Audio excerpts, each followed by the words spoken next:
नमस्कार, मैं शारदा पांडे आसान ज़िंदगी किसी एपिसोड में आपका स्वागत करती हूँ। जैसे कि पर्वों त्योहारों का महीना चल रहा है, आपको सभी वीडियो लगातार मैं दे रही हूँ। हमारे आसान ज़िंदगी चैनल को आप सब्सक्राइब कर लें, आपको सभी वीडियो तुरंत मिलेगा। बेल आइकन का बटन भी चॉइस कर लें, आपको सभी वीडियो मिलेगा। तो मंगला गौरी का व्रत सावन में जितने भी मंगलवार पड़ते हैं, इस बार 4 मंगलवार पड़ रहा है, उसमें मंगला गौरी का व्रत किया जाता है। मतलब ये नियम है कि जिस कन्या का विवाह इस साल हुआ है, उनको मंगला गौरी का व्रत उसी साल शुरू कर देना चाहिए और 5 सालों तक सावन के जितने भी मंगलवार 4 या 5 मंगलवार पड़ते हैं, व्रत पूरा करके उद्यापन कर देना चाहिए। दूसरा तरीका ये है कि सावन का जो मंगलवार पड़ता है, वो सावन के पहले मंगलवार से व्रत शुरू करके जो सुहागिन लड़की है, बहू है, वो सावन का पहला मंगलवार से व्रत को शुरू करके पूरे साल का मंगलवार का व्रत करके उद्यापन कर सकती हैं। तो इसमें 5 सालों तक मंगलवार का व्रत नहीं करना पड़ेगा। ऐसी भी विधि है। मंगला गौरी का व्रत माँ गौरी के नाम से किया जाता है। माँ गौरी का 4 पिंड बनाए जाते हैं। चारों प्रहर में उनके अलग अलग चीज़ों से पूजा की जाती है। जो साधक होते हैं, जो भक्त होते हैं, उन्हीं चीज़ों का भोग लगाते हैं और दूसरे दिन उन पिंडों को जल में विसर्जन कर देते हैं। मंगला गौरी का वीडियो पहले भी मैं डाल चुकी हूँ, विधिवत बताई हूँ, आप उसको सर्च करके देखें। मंगला गौरी के व्रत के दिन यानी मंगलवार के जब आप व्रत करें, व्रत का संकल्प कर लें कि आपको कैसा व्रत करना है। हर मंगलवार को जो सावन का मंगलवार पड़ेगा 4, उसमें मतलब 5 सालों तक व्रत करना है या एक मंगलवार को शुरू करके पूरे साल तक व्रत करके उद्यापन करना है। जैसा भी आपको व्रत करना हो आप संकल्प कर सकते हैं। मंगलवार के दिन लाल साड़ी पहने और कोरा कपड़ा, क्योंकि पहली बार व्रत शुरू कर रहे हैं जो उनके लिए है। कोरा कपड़ा यानी एकदम से कोरा कपड़ा हो, उसको पहन के व्रत का पूजन करना चाहिए। माथे पर चंदन का, लाल चंदन का तिलक लगाएं, कलावा बांधें, लाल आसन पर बैठें और माँ गौरी की विधिवत पूजा करें। माँ गौरी की पूजा में नींबू, बिजौरे का फूल यानी नींबू का जो फूल होता है वो, और अलग अलग जो पहर में पूजा होती है, अलग अलग चीज़ों से माँ गौरी का पूजा किया जाता है।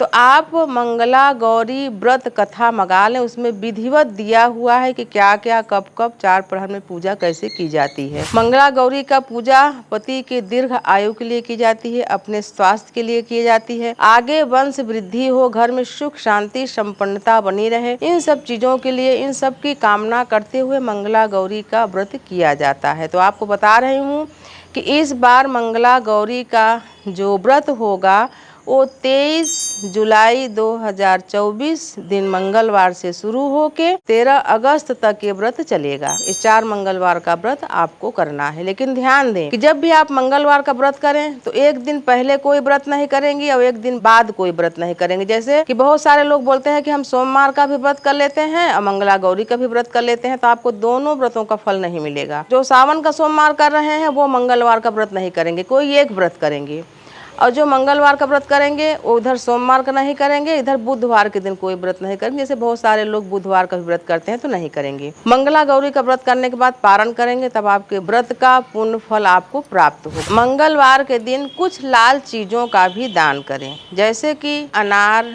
गेहूँ, गुड़, इन चीजों का दान मंगलवार के दिन शिव मंदिर में, जहाँ शिव पार्वती की मूर्ति हो, या शिवलिंग के पास भी कर सकते हैं। और जब आप समापन करें, व्रत का समापन हो यानी कि 13 अगस्त को, उस दिन कुछ श्रृंगार का सामान भी मंदिर में दान करके सुहागिनों को दान करना चाहिए।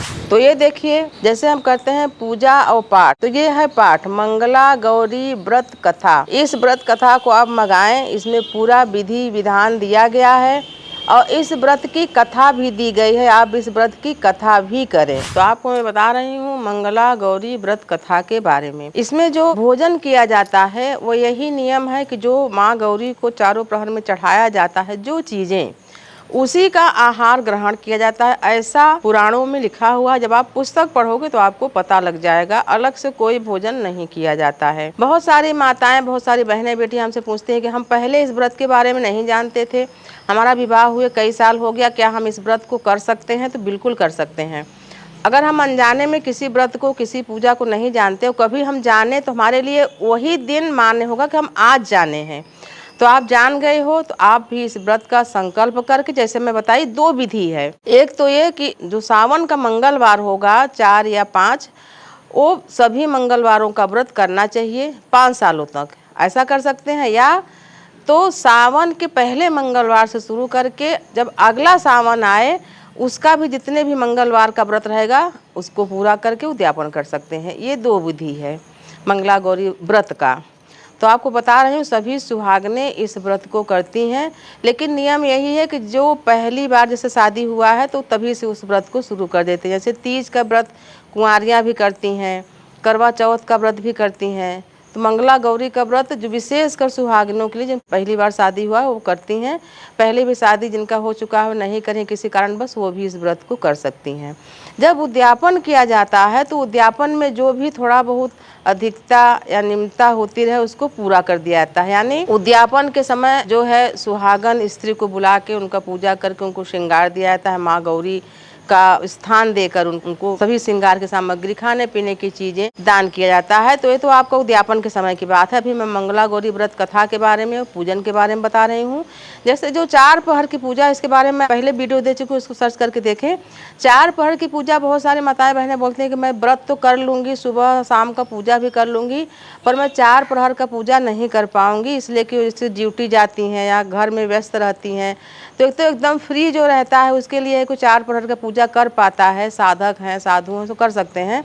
लेकिन घर गृहस्थ वाले अगर 4 प्रहर की पूजा ना कर सके तो सुबह शाम की पूजा कर सकते हैं। बहुत सारे लोग बोलती हैं कि हम पिंड बनाने के लिए मिट्टी कहाँ पाएँ, विसर्जन करने कहाँ जाएँ, तमाम व्याधाएँ आती हैं। तो अगर आप पिंड भी नहीं बना सकते हो तो माँ गौरी का फ़ोटो रख लो, उनकी पूजा करो। पूजा करने के बाद फिर से फ़ोटो को अब पूजा स्थान में रख के उनकी पूजा करते रहो। या हमेशा पूजा नहीं कर सकते तो पूजा के बाद लाल कपड़े में फ़ोटो को करके आप किसी संदूक में या कहीं साफ जगह रख सकते हो। जैसे जो सुविधाएं नहीं हैं और कोई अगर साधक, कोई अगर भक्त व्रत पूजा करना चाहता है तो जो सुविधा है आप उसी में व्रत और पूजा को कर सकते हैं, उसी प्रकार से दान कर सकते हैं। बहुत हमारे व्यूवर विदेश में भी हैं, वो बोलते हैं कि हम दान किसको करें, यहाँ दान कोई लेता नहीं है। तो हम उनसे बोलते हैं कि आप दान के लिए कुछ पैसे निकाल दें, जब आप भारत में आए तो यहाँ पर मंदिरों में दान कर सकते हैं।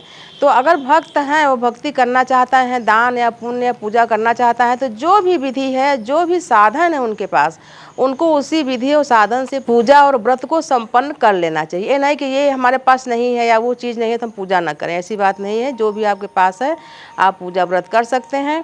और हमारे आसान ज़िंदगी चैनल को सब्सक्राइब कर लें तो आगे आपको सभी वीडियो मिलते रहेंगे, सभी आपके जो प्रश्नों के उत्तर हैं वो भी मिलते रहेंगे। और ये सभी व्रत त्यौहार आपके लिए मंगलमय हो, सुखमय हो। आप हमारे साथ यूँ ही बने रहें, देखते रहें आसान ज़िंदगी। तब तक के लिए नमस्कार।